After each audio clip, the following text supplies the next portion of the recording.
εκείνη τη νύχτα. Δεν είναι και μόνος σου. One man seeking revenge from the man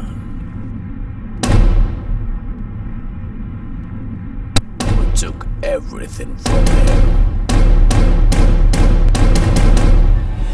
The man who is chased by all. Όλα θα τελειώσουμε εδώ. Ο Χωσέ Κουέρβο είναι δικός μου. But when you wake up from the dead,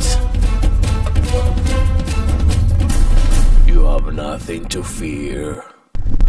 Πάνε 3 χρόνια που είχα πει στο παρελθόν μου στην Βραζιλία.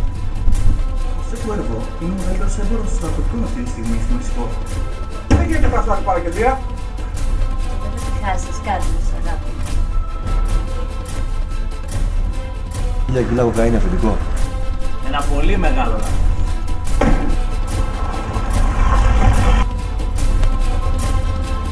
Βρήκα αυτό, αυτός είναι.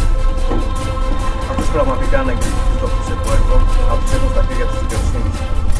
Είναι κάτι που κερδίζετε δύσκολα και χάνετε εύκολα. Ελπίζω αυτή τη φορά να μην πέσω έξω. Αυτό θα το δούμε. Cuervos 2, Revenge in Mexico.